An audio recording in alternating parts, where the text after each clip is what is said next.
పరిశుద్ధమైన మా దేవుడా మీకు వందనాలు తండ్రి. మహిమగల రాజా మీకు వందనాలు. మహోన్నతుడ మీకు వందనాలు. మహాగణుడ మీకు వందనాలు. అబ్రహాము ఇస్సాకు యాకోబులను ఆశీర్వదించిన దేవుడా మీరుగా తండ్రి. మీ దైవజనులు దేవా చెప్పుతున్న వాక్యాన్ని మీరుగా ప్రసంగాన్ని ఆశీర్వదించండి, అభివృద్ధిపరచండి ప్రభా.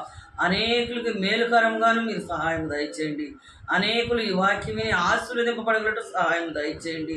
అబ్రహామును ఆశీర్వదించినట్లు మిమ్మల్ని ఆశీర్వదిస్తానని చెప్పిన మా దేవుడా మీకే వందనాలు, స్తోత్రాలు చెల్లించుకొలుస్తున్నాము. పరిసర అంతటి చుట్టూ మీకు అంచివేయండి. మీ పరిశుద్ధ ఆజ్ఞలను ప్రాకారంగా ఉంచండి స్వామి. ఇగో దేవా మీ దాసుల నోటికి మీరే బోరగాను, మీ జీవజలపు ఓటులతో మీరు నింపి వాడుకొని మహిమ ఘనత మీ పరిశుద్ధాత్మను మా మధ్య కుమ్మరించండి. మీ పరిశుద్ధ అగ్నిను మా మధ్యకు దిగిరానివ్వండి స్వామి. మీకు వందనాలు ప్రభా.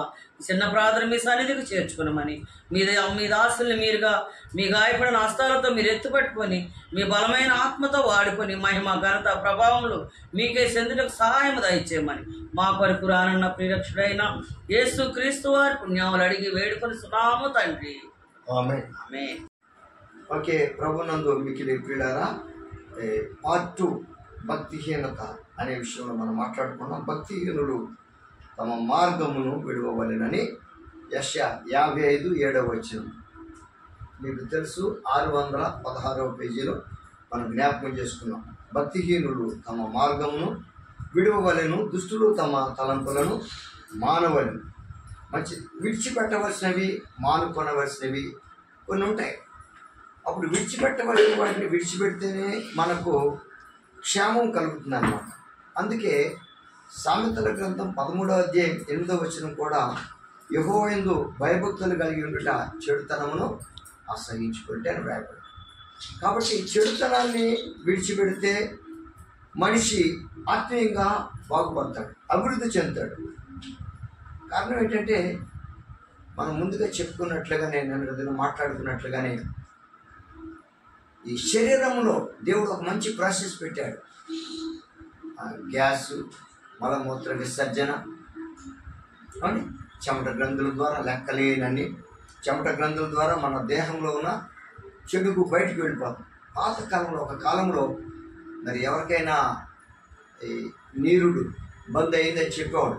అప్పుడు ఇలాంటి అధునాతనమైన విద్య, ఆధునికమైనటువంటి వైద్య విధానం లేదు. కాబట్టి అప్పుడు కిడ్నీలో స్టోన్స్ ఫామ్ అయితే వారికి నీరు బంద్ అయిపోయిందని సెలైన్ అయి పెట్టేవాడు, తర్వాత చనిపోయాడు.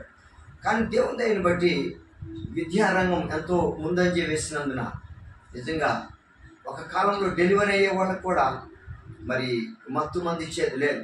ఒక డాక్టర్ గారు ఆయన కుమార్తె తన చేతిలో చనిపోయినప్పుడు నిజంగా ఆయన బాధపడి బాగా చదివి ఎంతో విద్యను అభ్యసించి అనస్థిసియా అనే దాన్ని కనిపెట్టి డెలివరీ అవుతున్నటువంటి ఒక సహోదరికి అనస్థిసియా ఇచ్చి డెలివరీ చేశారు. అప్పుడు ఆమెకి కష్టం తెలియలేదు. ఇలా నీకు అనస్థిసియా ఇచ్చి డెలివరీ చేశారు, ఆపరేషన్ చేసామని చెప్పిన తర్వాత ఆడబిడ్డ పుట్టింది. ఆ పుట్టిన బిడ్డకి అనస్థిసియా అని ఆమె నామకరణం చేసుకుంది.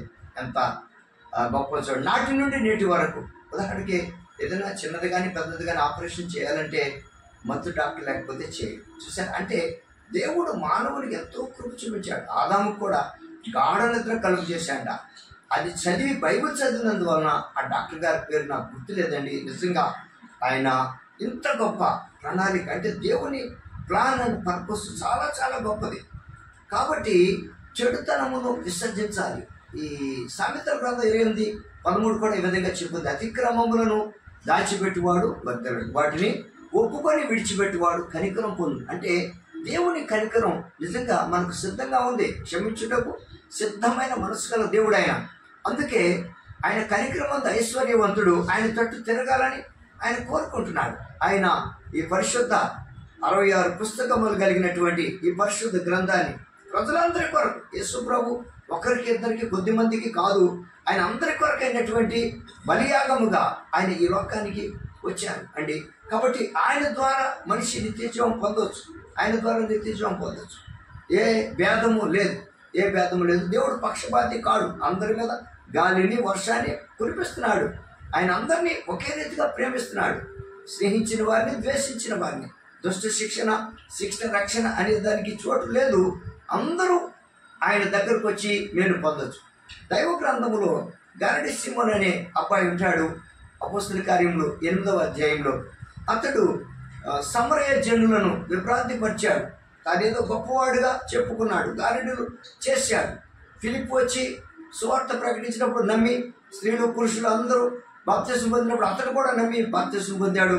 ఫిలిప్పును ఎడబాయకుండా ఉన్నాడు. కొంతకాలానికి సమరయులు దేవుని మాటలు విన్నారు. అని ఆయా సమయాల్లో ఆయా స్థలాల్లో ప్రజలు దేవుని వాక్యం అంగీకరించినప్పుడు హెడ్ క్వార్టర్స్ నుంచి, జెరూసలేం నుంచి సేవకులను ప్రత్యేకంగా పంపించడం ఆనవాయితీగా ఉంది. కాబట్టి పేతురును యోహానును, ప్రభు రొమ్మున ఆనుకున్న స్థిరుడైన యోహాను మరి పేతురు, వారు ఒక విధంగా చెప్పాలంటే పేతురు, యోహాను, యాకోబులు ఒక ప్రత్యేకమైన స్థానాన్ని కలిగి ఉన్నారు. అయితే ఆ పేతురు, యోహాను వచ్చి వారి మీద ప్రార్థన చేసి చేతులుంచినప్పుడు పరిశుద్ధాత్ముడు వారి మీద దిగడం పేతురు చూశాడు. చూసి ఈ వరం నాకు కావాలని అడిగాడు. అనగా నేను ఎవరి మీద అయితే చేతులుంచుతాను వారు పరిశుద్ధాత్మను పొందాలి అని ద్రవ్యం వారి ముందు పెట్టాడు. అంటే ఆ దినాల్లో ఉండేటువంటి డబ్బు అనగా వెండిని పెట్టి నాకు ఈ వరం ఇమ్మని అడిగాడు. అప్పుడు పేతురు చాలా బాధపడతాడు. అపోస్తల కార్యముల గ్రంథం మీ కొరకు నేను చదువుతాను. చాలా పెద్ద అధ్యాయం ఇది. అయితే 8వ అధ్యాయము, అపోస్తల కార్యములు 8వ అధ్యాయము ప్రాముఖ్యమైన మాట మాత్రం నేను చదువుతానండి. 17వ వచనం నుంచి 8వ అధ్యాయం 17, 110వ పేజీ నా బైబిల్లో. అప్పుడు పేతురును యోహానును వారి మీద చేతులుంచగా వారు పరిశుద్ధాత్మను పొందిరి. అపోస్తలులు చేతులుంచడం వలన పరిశుద్ధాత్మ అనుగ్రహింపబడినని సీమోను చూచి వారి ఎదుట ద్రవ్యము పెట్టి, నేనెవరి మీద చేతులుంచదనో వాడు పరిశుద్ధాత్మను పొందినట్లు ఈ అధికారము నాకు ఇయుడని అడిగాను. అందుకు పేతురు, నీవు ద్రవ్యం ఇచ్చి దేవుని వరము సంపాదించుకుందునని తలంచుకొనినందున నీ వెండి నీతో కూడా నశించును గాక. నీ హృదయము దేవుని ఎదుట సరైనది కాదు కనుక ఈ కార్యమందు నీకు పాలు పంపులు లేవు. కాబట్టి ఈ నీ చెడుతనము మానుకొని మారు మనసు పొంది ప్రభువుని వేడుకొనుము. ఒకవేళ నీ హృదయాలోచన క్షమింపబడవచ్చు. నీవు ఘోర దుష్టత్వములోను దుర్నీతి బంధకములలోను ఉన్నట్టు నాకు కనబడుచున్నదని చెప్పాను. అందుకు సీమోను, మీరు చెప్పిన వాటిలో ఏది నా మీదికి రాకుండా మీరే నా కొరకు ప్రభువుని వేడుకొనుడని చెప్పాను. చూసారా, అంటే ఇతడు డబ్బు ఇచ్చి వరం కొనుక్కుందాం అనుకున్నాడు. ఒకవేళ సర్టిఫికెట్ కొనుక్కోవచ్చు, మార్కులు కొనుక్కోవచ్చు, ఉద్యోగం కూడా కొనుక్కోవచ్చు. కానీ ప్రాక్టికల్గా ఒక స్థిరమైన జ్ఞానయుక్తమైన అనగా అక్కడకు వచ్చేటువంటి జ్ఞానం మనకు రావాలంటే ఊరికే రాదు. ఎఫెసీ 2:8 చెప్పుద్ది, మీరు విశ్వాసం ద్వారా కృపచేతనే రక్షించబడి ఉన్నారు. ఇది మీ వల్ల కలిగినది కాదు, ఇది దేవుని వరమే. తమిళ్లో చక్కగా ఈ మాట వ్రాయబడుతూ ఉంటుందండి. చక్కని మాట. நீங்கள் கிருபையினாலே விசுவாசத்தை கொண்டு రక్షింపబట్టిరుగాల్. ఇది ఉంగలాల ఉండాలన్నదల్లే, ఇది దేవునుడ ఈవు అనగా దేవుడు ఇస్తే తప్ప మనం మనుషులుగా మనం ఏమీ సంపాదించుకొనలేము. దేవుడు మానవునికి నెమ్మది, సమాధానము, క్షేమము ఇవ్వాలి. వ్యాధి లేని శరీరము, వేదన లేని హృదయం, అవి ఎంతో ప్రాముఖ్యమైనవి. అవి దేవుని నుండి మనకు కలుగుతాయి. ఎందుకంటే ఆయన ఈ లోకంలో ప్రతి మానవుని కొరకు ప్రాయశ్చిత్తార్థ బలిగా తన దేహమును సమర్పించాడు. అందుకే ఒక శ్లోకం శతపథ బ్రహ్మమును ఒక అద్భుతమైన మాట ఉండదు. తస్య ప్రజాపతి దేవ అర్ధమాసీరర్థమృతం అని వ్రాయబడి ఉంటుంది.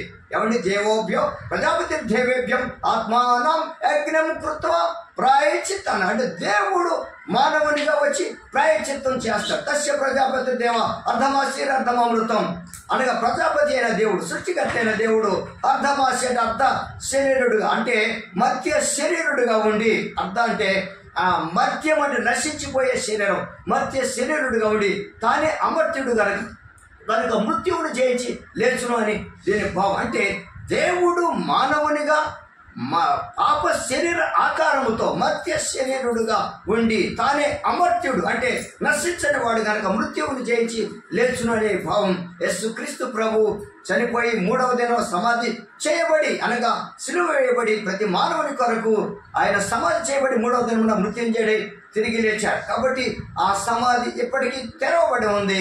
ప్రతి మానవుని కొరకు ఆయన ప్రాయశ్చిత్తం చేశాడు. కాబట్టి ఈయన ద్వారా మనకు నిత్య జీవం, అప్పుడు మనం అభివృద్ధి పొందుతాం అని దేవుని వాక్యం చెప్తుంది. అందుకే భక్తిహీనులు చేయాల్సిన పని ఒకటి ఉంది. ఏమిటి అయ్యా అంటే, భక్తిహీనులు తమ మార్గమును అనగా తమ యొక్క చేయుచున్న క్రియలు, కామ క్రోధ లోభ మద మత్సరములు కలిగిన మానవుడు, అవి లేని దేవుడు యేసుక్రీస్తు నాలో పాపం ఉన్నదని మీలో ఎవడు స్థాపించునని యెరూషలేము యూదుల్లో సవాల్ చేశారు ఆయన. అయితే మీలో ఈ పాపం ఉందని ఎవరు చెప్పలేకపోయారు. కాకపోతే ఒకటండి, ఆయన లోక పాపమును మోసికొనిపోవు దేవుని గొర్రె పిల్ల అనగా ప్రతి మానవుని కొరకు ఆయన ప్రయత్నం చేశారు. ఒప్పుకొని విడిచిపెడితే కనికరం మనం పొందుతాం. అటు కృపను దేవుడు మనకు అనుగ్రహించును గాక. దేవుడు మిమ్మల్ని ఆశీర్వదించును గాక. ఆమె తండ్రి కుమార పరిశుద్ధాత్మ త్రియేక దేవుని దీవెన మీ మీద నిలిచి ఉండును గాక. ఆమె.